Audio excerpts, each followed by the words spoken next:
السلام عليكم ورحمة الله وبركاته. إن الحمد لله والصلاة والسلام على رسول الله وعلى آله وصحبه ومن والاه أما بعد. সম্মানিত ভাই বন্ধুগণ, বান্দার কোন আমলটি, কোন কাজটি তার মালিক কি আল্লাহ সুবহানাহু ওয়া তাআলাকে সবচেয়ে বেশি আনন্দ দেয়, সবচেয়ে বেশি আল্লাহ সুবহানাহু ওয়া তাআলা খুশি হন বান্দার কোন আমলে?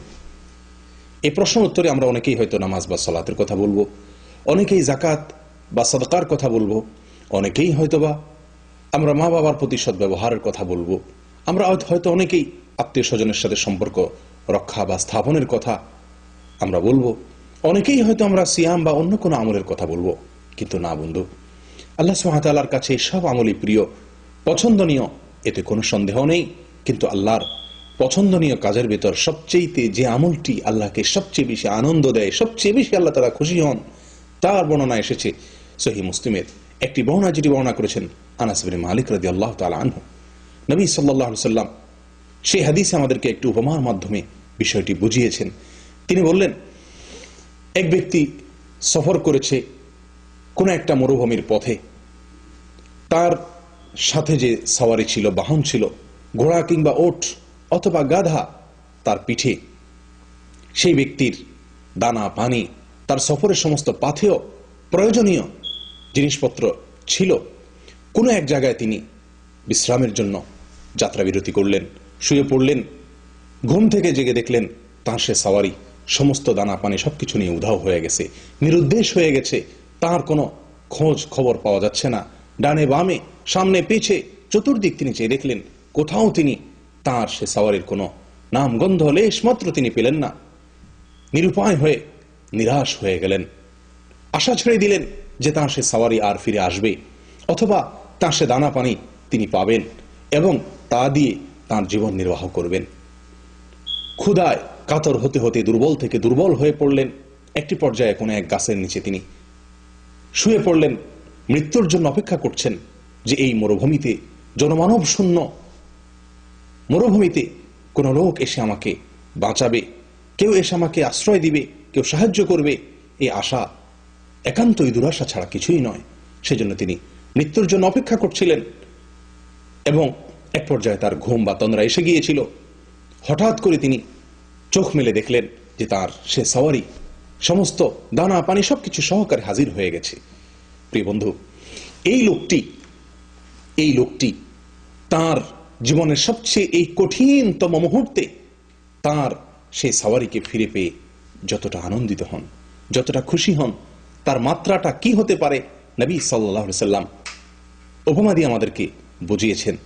লোকটি খুশি হয়ে আনন্দের আতিশয্যে বলে বসল আল্লাহ সুবহানাহু ওয়া তাআলাকে লক্ষ্য করে, হে রব, হে আল্লাহ, আনতা আবদি ওয়া আনা রব্বুক, অর্থাৎ আমি তোমার মালিক, আমি তোমার রব আর তুমি আমার গোলাম। আল্লাহকে বলছেন, অর্থাৎ আনন্দের আতিশয্যে অতিমাত্রায় আনন্দিত হয়ে তিনি খেই হারিয়ে ফেলেছেন, উল্টো বলে ফেলেছেন।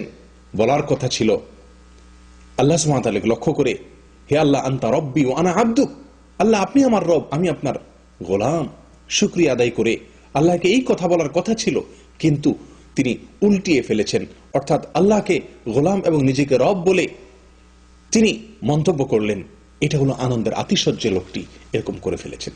এই লোকটি যেরকম আনন্দিত হয়, তার আনন্দের মাত্রা, তার আনন্দের সীমা পরিসীমা যেরকম পৃথিবীর যে কোনো আনন্দকে ছাড়িয়ে চলে যায়, জীবন ফিরে পাওয়ার আনন্দটা যত বেশি।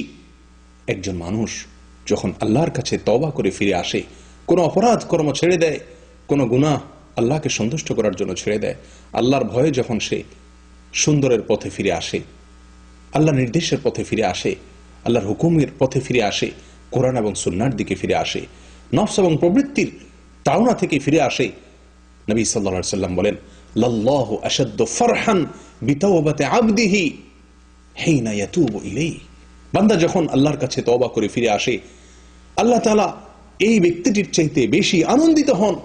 এই ব্যক্তিটি তার সওয়ারিকে, তার দানা পানিকে, তার জীবনকে ফিরে পেয়ে যতটা আনন্দিত হন, আল্লাহ সুবহানাহু ওয়া তাআলা বান্দা যখন ফিরে আসে তওবা করে, বান্দা যখন তার ভুল বুঝতে পারে, যখন লজ্জিত হয়, যখন অনুতপ্ত হয়, যখন সে আল্লাহর রহমতের কোলে চলে আসে, যখন সে আল্লাহর কাছে আশ্রয় নেয়, যখন সে লজ্জায় মাথা নত করে, চোখের পানি ছেড়ে দেয়, ফিরে আসে সুন্দরের পথে, পরিচ্ছন্নতার পথে, আল্লাহ সুবহানাহু ওয়া তাআলা তখন এত বেশি খুশি হন যে খুশিটা ওই ব্যক্তির জীবন ফিরে পাওয়া খুশির চাইতে বেশি।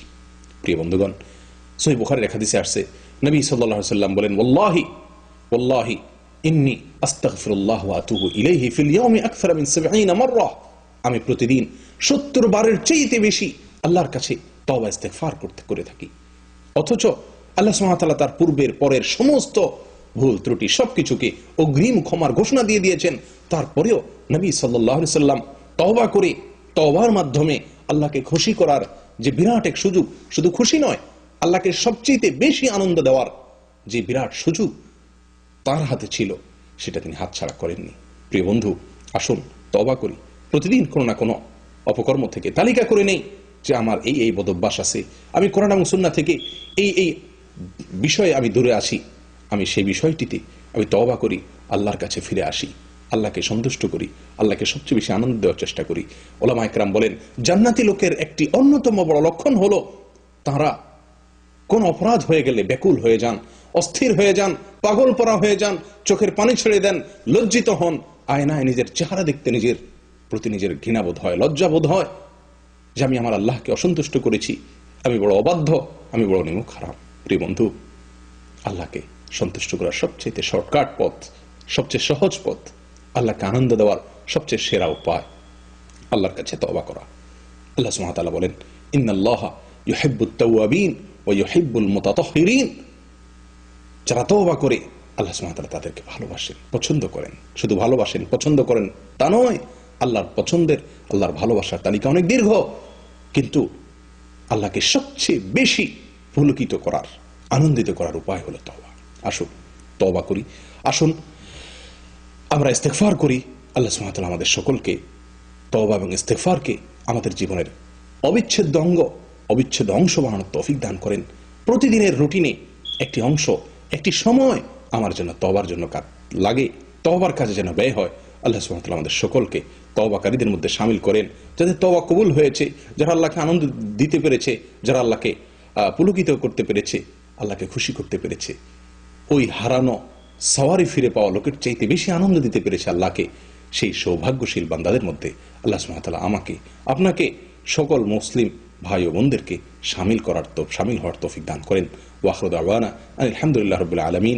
আসসালামু আলাইকুম ওয়া রাহমাতুল্লাহি ওয়া বারাকাতুহু।